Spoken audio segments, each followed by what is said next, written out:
Hey guys, what's going on? Daniel here, and yeah, we've got another edition of the main event. This time we're going to be covering the Wrestling Classic. We're going to November, I believe it was November 7th, 1985 at the Rosemont Horizon in Rosemont, Illinois, in front of 14,000 fans. The main event was tournament final, Randy Macho Man Savage with Miss Elizabeth in his corner going up against the Junkyard Dog. Alright, so the Wrestling Classic itself, I'm not gonna lie, it was always kind of a odd pay-per-view. Just kind of a curiosity, really. You know, the one thing is no one ever talks about this hardly at all. Like, this is like the least talked about, least remembered pay-per-view ever. In fact, the only reason I even know about, like, I remember the first time first time I ever known about it was like 1999. I was in junior high, and the only reason I knew about it was because I got the Pro Wrestling Illustrated Wrestling Almanac. We were poor when I was a kid. I didn't have no internet, so like it was this and VHS tapes and magazines. That's my entire wrestling knowledge was just based on that. And dude, like I read this thing religiously. Like seriously, look at that. Fucking pages are falling out of this shit. Oh my god, it's brutal. Yeah, this was my Bible though, like I read it. But I remember in the back they had a whole section that was, you know, they would list the pay-per-views, like the WWF pay-per-views and NWA, WCW, whatever. And there it was, the Wrestling Classic. And I remember thinking, like, as a kid, like, what the fuck is this? Like, I never heard of this. No one's even, you know. So, and I remember looking at it, and of course, you know, it shows the last match of the card was, or at least it's what it showed in the thing. It wasn't, you know, but it showed it was Hogan versus Piper for the title. Years later, I'd finally get myself a copy of it right here. Boom. It's a bootleg. Don't tell Vinnie Mac. You know, Hogan Piper front cover world title. Even says special main event. But see, that's the key word right there, I guess. Special. Anyway, so I remember when I finally get to watch it. Of course, you know, it is a bootleg, so it's like whoever, you know, copied it off made, you know, 2 different discs of it. And I remember thinking, like, as the match is going on, like, you know, you get the 16-man Wrestling Classic. After it gets past the quarterfinals, world title match. And I'm like, oh no, did he, like, you know, cut out, you know, wipe out 2 matches? And so I was thinking to myself, like, oh no, I lost the, you know, part of the pay-per-view. But then after that match, we go right back to the Wrestling Classic. And I was like, oh, well, that's odd. And it turned out the main event was Randy Savage versus Junkyard Dog. Just kind of odd, that's all. The build-up to this match, there really wasn't much build-up because once again, it was the entire pay-per-view was the, you know, the tournament, 16-man tournament. They took 16 of the greatest WWF wrestlers at the time. I know, debatable, but they put them all in a tournament. You know, they was, you know, randomly drawn out, and actually the wrestlers got to draw out their opponents, which was kind of odd. But anyways, they put them in the tournament, and then the winner, and I quote, the winner of the tournament can write their own ticket. Presumably it just meant that you got a bigger paycheck, I guess, and bragging rights. But that was it. That was the Wrestling Classic. And Savage had to go through Ivan Putski,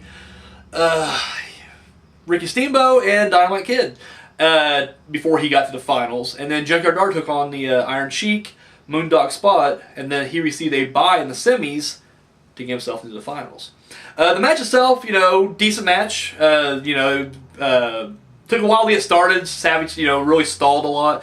Once he got in there and locked it up with him, though, JYD definitely overpowered him. Man, you remember back in the day when a double axe handle from top ropes was devastating? Like, you could fucking win a match with a double axe handle top ropes. God, I miss the 80s.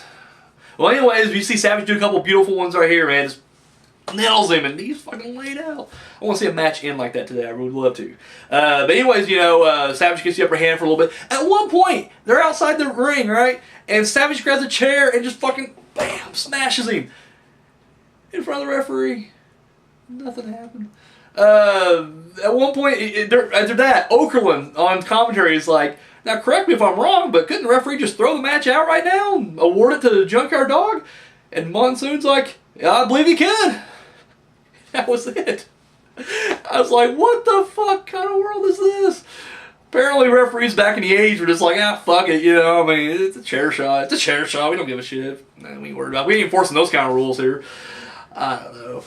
Anyways, but Junkyard Dog eventually get the upper hand, you know, regain control, and then he would back body drop Savage out of the ring onto the concrete floor. Concrete floor.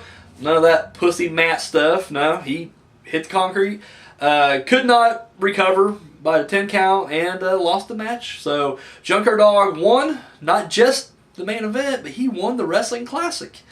Any fallout from this, I would say that, you know, Junkyard Dog, you know, received a bit of a push. I mean, he did win the first ever pay-per-view tournament, you know, so that's, you know, that's always something right there. And of course, you know, he remained popular, you know, the remainder of his run there in WWF.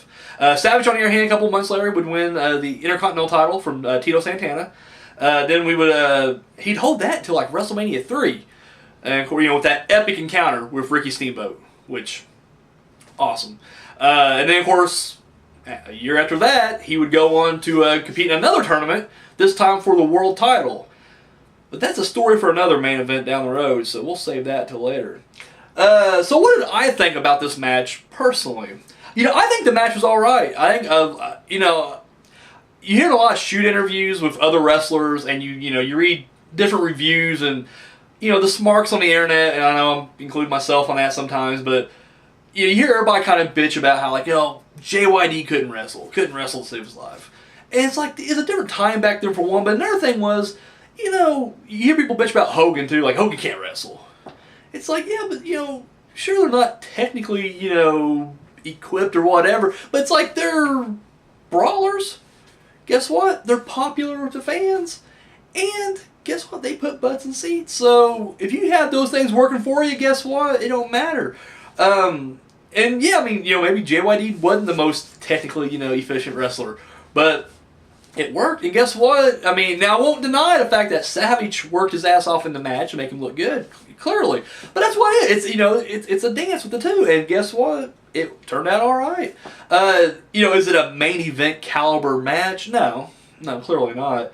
However, you know, it is what it is. And like I said, when you view it on its own, like I did. Now, I mean, I've seen the whole pay-per-view too. But I'm saying, but when you watch it by itself, like when I'm about to do a review like this, I watched the match, you know, standalone, and it really isn't that bad.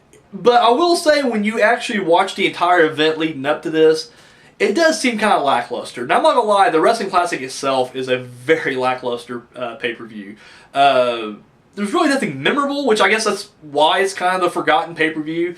Really, to me, the two best matches on the card were Hogan Piper, and then, of course, Dynamite Kid Savage. And both those took place right before this match. So, you know, you watch those two matches back-to-back, and then this is like the finals, and it just it does fall short when you view it like that. But on its own, it's not a bad match at all. But there's always, like I said, I said earlier it was kind of the odd pay-per-view. Well, it's kind of an odd main event. And since this is a show entitled The Main Event, let's get to what is so odd about this. Because for years, there's been things that just bug me. Like, you know, this match, you know, period. But then just, like, the build-up to it.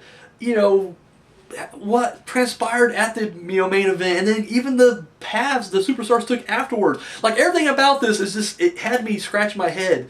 So I'm gonna get off my chest right here. Let's just jump into it. For one, this is the main event. This was the main event. Now I know people have argued with me for years, and you ain't gonna win. I'm sorry. If you have an event, a televised event, or even if it's a house show, whatever, the last match is your main event. That's your go home show. That's it. You're building to that. Now it's not like when they did those in your houses like in the '90s, and you know they would have like, we'll just say 8 or 9 matches, but then only 5 of them would be on the actual pay-per-view. So you have some dark matches before, some dark matches after. Now that don't count because the televised portion of that was right here. So the last match of that was the main event, and then of course whatever after that. But this was the Wrestling Classic. This was the card. 16-man tournament title match.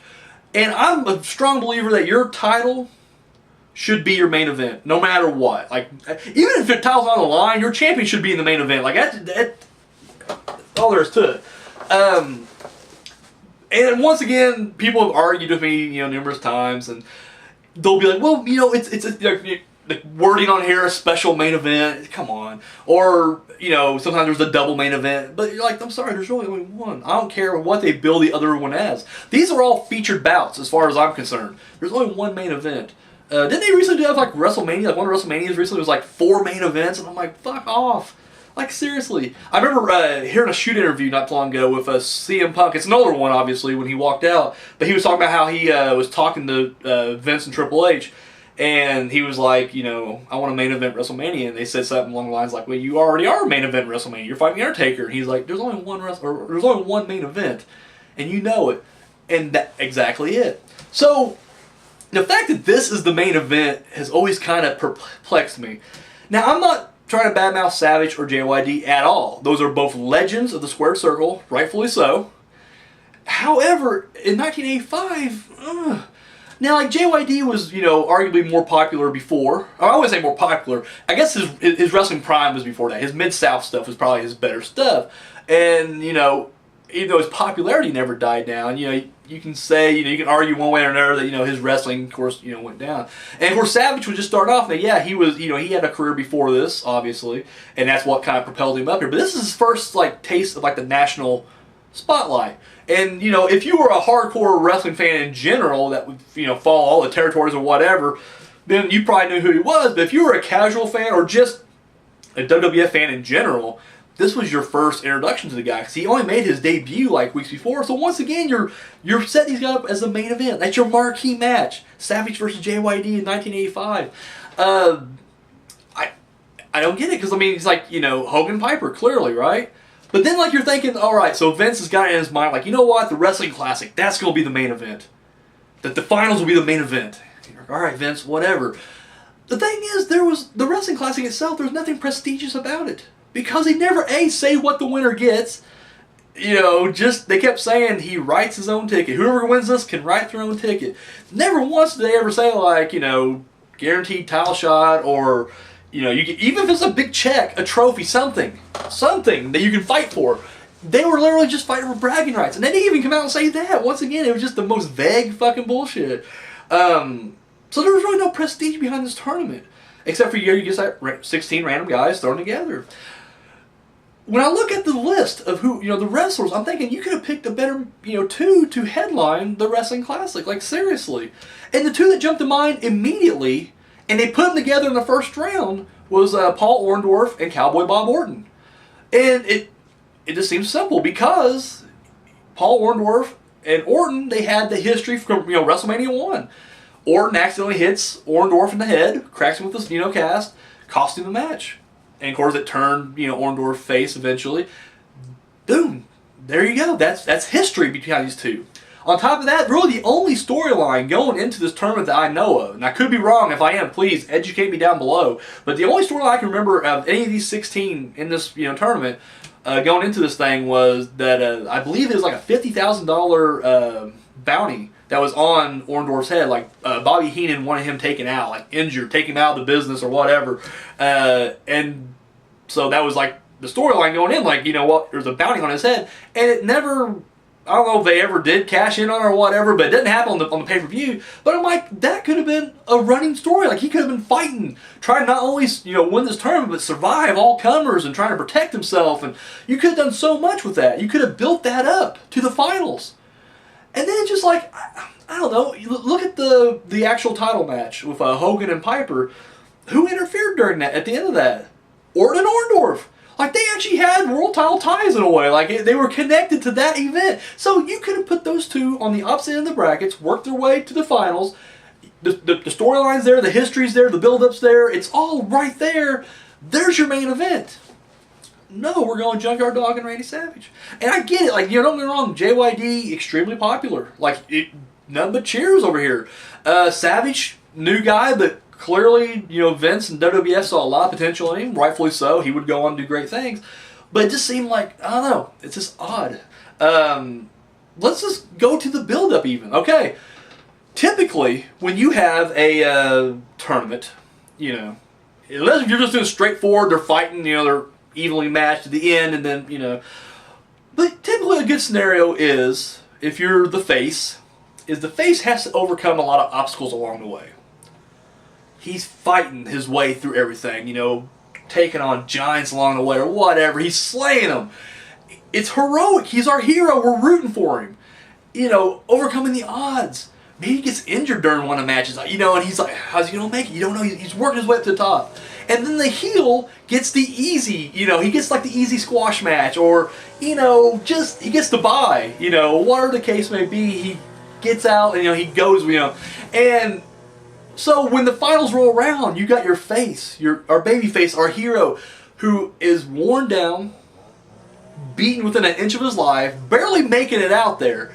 And yet somehow he can make it to the ring to compete against this dastardly heel who is, you know, had a cakewalk, you know, through his tournament, let's be honest. And he's refreshed. So no matter which way you take tournament beyond that, you know, if you let the heel win or the face win, it's still good storytelling. Because, you know, if the heel wins, it's tainted, you know, clearly. It's like, well, dude, come on, you had the bye, you know, you cheated, you paid someone off. It don't matter. You got out there easily.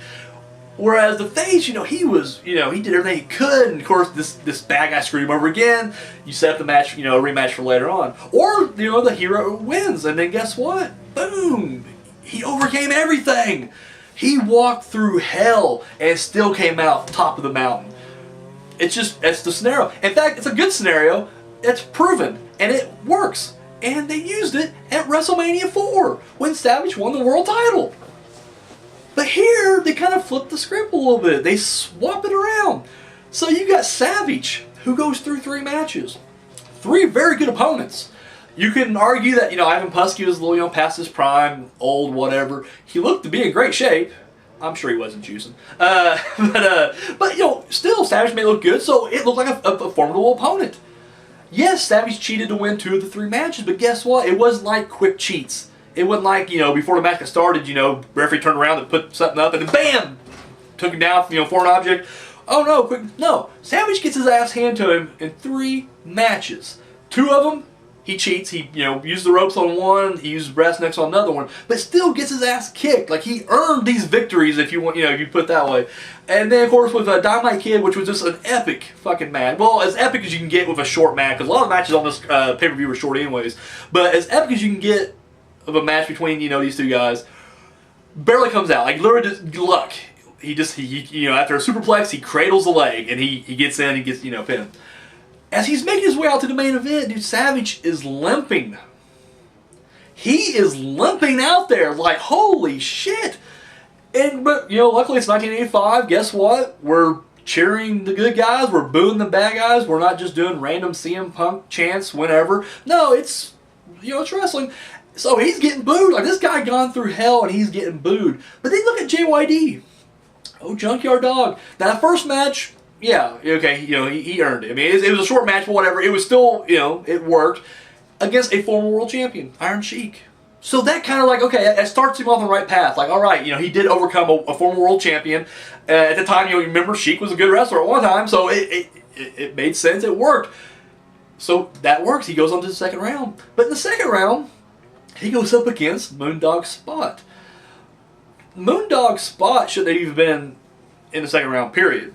In fact, and I won't go through an entire, you know, whatever, but how he got into the semifinals, or sorry, into the quarterfinals was ridiculous. They did this entire goofy fucking count-out thing with him and Terry Funk. It was just retarded, and he won somehow. Now, I don't know about, I'll be honest with you, this is where my wrestling poser colors are shining through. I don't know much about the Moondogs. I know they had success before WWF, and I'm sure they was probably vicious as fuck at some point, but here they're portrayed as morons.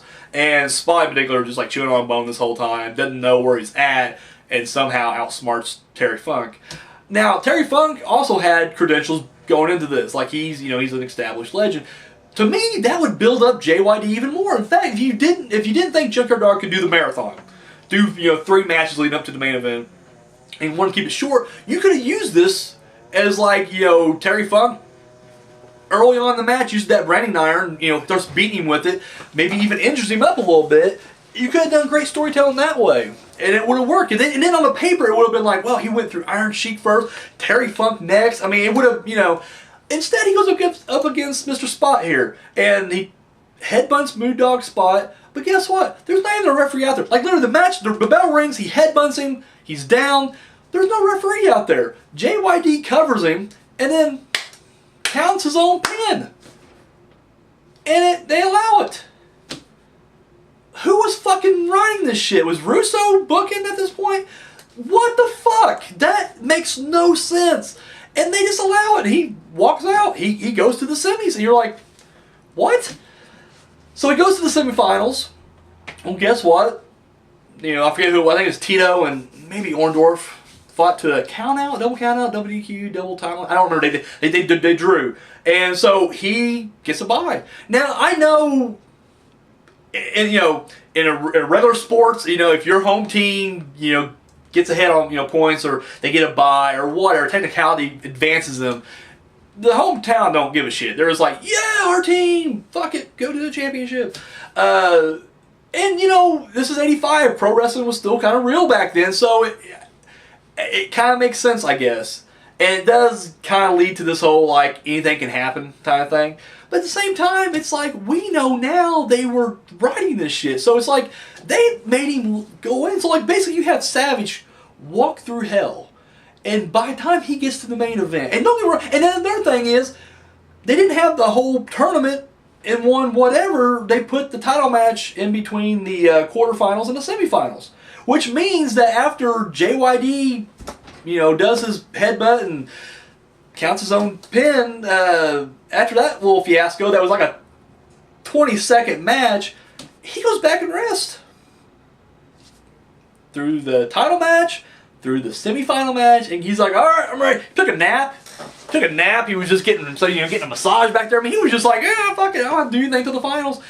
While Savage is like battling all the way through. So you get there, here's, you know, Savage hobbling to the ring, and then here comes JYD stomping out there, and you're just like, I'm supposed to be cheering for JYD. And yet, Savage comes off more sympathetic. Now, once again, it's '85, no one gave a shit, so everybody's still booing Savage, you know, but, you know, I just feel like if you're going to build that tournament up, you could have done it the opposite way if you want to get the, whatever, I guess. But then, okay, so then the match itself, I always thought it was kind of odd that, you know, the very first, because this was the first, I mean, even though I know WrestleMania, everybody considers it like not a pay-per-view because it was closed circuit, it was in pay-per-view in certain markets because they did begin it. You don't hear that much, but yes, in like a couple, you know, areas, they actually did release it in pay-per-view form, which is why I covered it on here. But this was the first wide pay-per-view, you know, event. So the fact that they ended their first pay-per-view, you know, the first main event pay-per-view with a count-out blew me away. Now, thing is, when you're watching the match, dude, the whole time, dude, they're behind dog, back body drop, he's out of the ring. When around the 8 count, you realize, dude, Savage's not getting up. Dude, the crowd's going nuts, but in a good way. They're like, yeah, JYD, 10, boom, ring the bell, it's over. He wins by count-out, dude. Crowd goes fucking, yeah. And I'm like, dude, that would not happen today. That would not happen today. Like, could you imagine if you watched a pay-per-view today and your main event ended with a count-out? Oh my, and not even like a tainted, like, you know, chicanery going on during this count. No, there was no outside interference. There was no cheating. There was no, like, you know, whoop, Rasnucks hit him over there. Oh, he's out. No, it was a back body drop that resulted in a count-out. Okay, let's do a little thing here. Take a pay-per-view, not WrestleMania, obviously. Wrestling Classic was a secondary or third rate or fourth rate. So we'll take a third, fourth rate pay-per-view now. What would that be, like Battleground? We'll say Battleground. And, you know, no main eventers. Remember, we're using mid-card here for some reason. So we get 2 mid-card guys, put them up there. We'll use Roman Reigns and Rusev. They're in a feud right now. So imagine that's your main event. Roman Reigns versus Rusev in this tournament. And Roman Reigns back by drops Rusev out of the ring. Dude, by the time we get, you know, the count gets to 8, dude, the boos are already starting. They're already getting suspicious that there's going to be a count out, dude. The boos are already starting right there. Dude, 9, 10, forget about it, dude. Twitter blows up. You know, people are threatening to, you know, unsubscribe to the network and shit. You know, the writers have lost their mind. You know, how are you going to end your pay-per-view with a count out? Boo. That's a bad example, actually, because everybody hates Roman Reigns. They would have booed him anyway. But you know what I'm saying? It just, I guess it's a comment on our times, I guess, you know. 2016, 1985. 85, you can get away with the count out, you know. Today you couldn't. But the thing is, the crowd was into it. The weird thing, though, is immediately after the match, you know, JYD's happy. He just won the tournament. Why wouldn't you be happy, right? So he's talking, he's having the post-match interview with Okerlund, and then Ventura comes in. Now, the entire match, Jesse Ventura has been, he's on commentary, he's been pointing out the fact that, Randy Savage had to fight 3 guys before the match, as opposed to JYD had to fight 2. And now, naturally, you're like, clearly he's going to take up for the heel, obviously, but this is like one of those few times where you're kind of like, you can kind of see the logic in what he's saying, but of course, Monsoon and Okerlund's job was to, convince you, like, no. And so they're like, no, Jess, there's the luck of the draw. You wouldn't be complaining if it was, the roles were reversed, So, and you're like, all right, that makes sense, okay? So, but he goes in there and basically cuts off, JYD's balls verbally. Like, literally just neuters the dog in the middle of the ring. He goes in there, he just like calls him out on the microphone, like, listen, you are not even a man. Like, that Savage is the man. You're not. Dude, he had to go through 3 opponents just to get to this match. You only went through 2. You couldn't beat him. It was a count-out victory. You're just running him down, right? Completely undoing this entire, because like right now, Vince somehow is just like, we're going to have these 2 guys in the main event. We're not going to end with a Hogan world title victory, not like that. No, none of that. No, none of this. Afterward, we're going to have JYD win by count out. And dude, the crowd goes for it. Like somehow the crowd's like, yes! And you're just like, all right, we got away with it. And then like here comes Ventura, and he's like, no, wait a second, stop. He won by count out. He didn't really even have a tournament. He got through, he squeaked by after Savage, was murdered by like 3 different people, and then he wins by count out. And it's just like, wow, like, whatever you're trying to build up for JYD, you just undid right there. And JYD, you're thinking, like, would he attack Ventura? No. He starts, like, walking toward him, and Ventura gets out real quick. But then he's left in the ring, and he looks over at Okerlund and gives him this pathetic look, kind of like, he's right, I guess. Oh, my God, it was so brutal to watch. Because, like, you're thinking to yourself, dude, get on the mic and just be like, listen here, buddy boy, look at the draw. Guess what, baby? I don't care. I won. If you're gonna cry, go to Savage. He's the one that's gonna need you over there. Something like that. Or if I remember, you got a problem, get back in the ring, let's settle it. He does none of that. He just takes that verbal ass whooping like a bitch, and you're just like, oh, JYD, you should have said something. No, that's how we end, with his stupid look on his face, like, and then we cut the commentary, and then over, and you're just like, oh, that's bad. Leave a bad taste in your mouth. I don't know. Okay, so fine. If right now maybe you're thinking like, Daniel, you're putting way too much thought into this, but let's look at the fallout, the aftermath of both of of these guys. Because I'm thinking to myself, did the right guy even win? Did the right guy even win? Okay, let's look at this. I said after JYD won, he wins the wrestling classic. He can write his own ticket. What did he do? Because, I was like, he got a minor push. I don't have no evidence to, to back that up. Seriously, I have no evidence to back up the fact that he got a push. That's what Wikipedia said. I've looked. I can't find anything he's done between there and WrestleMania 2. So maybe there was, between that and WrestleMania 2, maybe he was racking up some victories on Saturday Night's Main Event. Maybe dominating the house show scene. I don't know. I was a baby when this was all happening. I was literally like 5 months old. So I don't know what the fuck's going on during this time. But his next major match is at WrestleMania 2. It's him and Tito Santana versus the Funk Brothers. Now, as far as I can tell, once again, Wikipedia has given me no information on this. So if you guys know, please drop it down below. Educate me. This match is almost just like a thrown together WrestleMania filler match. Because there's no indication in the commentary that there's any kind of feud leading up to this. Only I can think of, off the top of my head, is maybe, Jimmy Hart was the manager of Greg Valentine at WrestleMania 1. And of course, JYD, won by countout after Tito Santana got the decision flipped or whatever. And so maybe they're feuding with Hart. And of course, since Valentine and Beefcake's doing their thing, Hart's like, forget it, here are the Funks. And you can, so maybe there's a whole feud that I don't know. I really don't know. All I know is, this is his match. This is his next big match. Is a match that is a blip on the radar. And you could be thinking like, Daniel, come on. It was, the match before the main event, so he's high up on the card. But yeah, remember WrestleMania 2 was that weird wonky card where we had 3 different buildings and 3 different locations and 3 different cards technically. So I guarantee you, if all 12 matches took place under one roof, this match would not be this high up on the card. It would be a 4th or 5th match, and I'm being generous right there. I really am. It may even be lower than that. But anyways, whatever, that's the match. JYD Santana versus the Funks, and JYD loses. He's the one who gets pinned. Done. Alright, so a year passes. We're at WrestleMania 3. A slightly more high-profile match. He's got a bit of a story going into this one. He's feuding with Harley Race. They're doing the whole like commoner versus royalty kind of clash. Loser must kneel match. Loser must kneel, and JYD loses and has to bow down. Now he kind of gets a little bit of revenge at the end, but it's like, does it really matter? You just got beat, boy. You're done. Oh, it's brutal. And the thing is, throughout all this, his popularity is still high. Like, dude, he gets cheered. He comes out there, dude, it's JYD.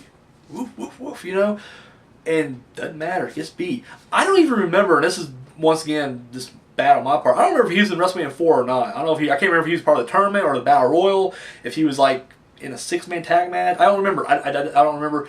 I do know he has no victory. And then he was shortly gone. I mean, he was gone shortly after that. Or before that, if he even maybe didn't go to WrestleMania 4. So either way, that's the path. The winner of the Wrestling Classic, that was his path after that. Was just a series of losses. And then gone. Randy Savage, let's look at him real quick. Now this is the guy who came in second in this tournament. The silver medal.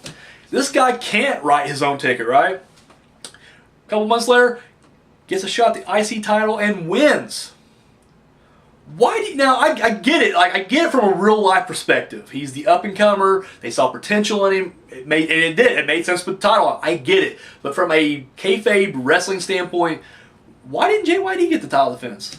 And if he got one after Savage, that's even more bullshit because then Savage clearly had the champion's advantage. It makes no sense. So Savage loses, and they award him with a shot at the IC Gold, and he wins it and has a hell of a run. WrestleMania 2 rolls around. He actually has a decent feud going into that. There's a storyline behind it. George Steele was obsessed with Elizabeth. He's the jealous boyfriend. Clash.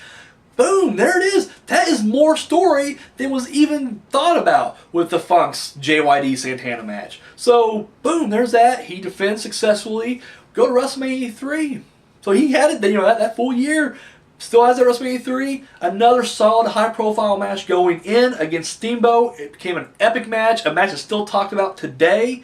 And of course, yeah, he lost. He dropped the belt. He dropped the belt because they were grooming to give him a face turn / main event run, which he got. And guess what? Another year later, he wins the world title in a tournament. He lost the Wrestling Classic. I don't get it. That makes no sense to me at all. I don't know. Oh shit. I have literally been running my mouth for a long time on this.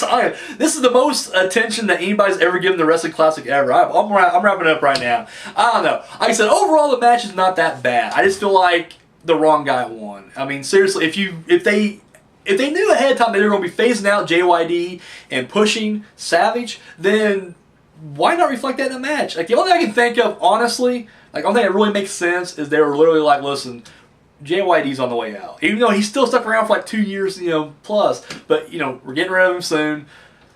Start fading him out. Let's give him one last hurrah. I mean, that's all I can think of. Like, and of course, once again, Savage, they've been able to good. They protected him in the main event. He didn't even get beat. He didn't get pinned. He was counted out. So it's like they did everything they could to make him look good. And then guess what? He's off, and he had a hell of a run. Not just, in the near future. He's a legend. Hall of Famer. Boom. So it just seems kind of odd. That's all I'm saying. And the thing is, I would like to know why. Like, what was going through people's minds during this time, but you cannot find shit. I literally typed into the YouTube search engine, WWF 1985, the Wrestling Classic, shoot interviews. Enter. Nothing. Not a fucking thing. And there's barely any reviews. Like, literally just a handful of reviews on it, and then everything else is just kind of like, they took your words and then, like, here's a Savage match in 1985 that had nothing to do with this. But anyways, I don't know. Maybe I'm just rambling too much. I'm sorry, but once again, it something always bugged me right there. So what did you guys think of this main event? Let me know down below. Was you a fan of the Wrestling Classic? Or maybe just the main event itself? Like, once again, you watch the main event by itself without the rest of the pay-per-view. it is a better match. I mean, you know, when you don't have everything else kind of leading up to this lackluster, you know, thing by itself, it's not a bad match. But what do you guys think? So let me know down below. Don't forget to tune in next week. Next week's episode of the main event is going to be a special one. You don't want to miss it. We're going to do something a little different, but stick around. I'll let you know what it is. And yeah, so guys, share and subscribe if you haven't already. Show this video some thumb and love. And of course, follow me over on Twitter at WCPW Review Guy 1. That's all I got, guys. Thank you so much for watching, and yeah, till next time.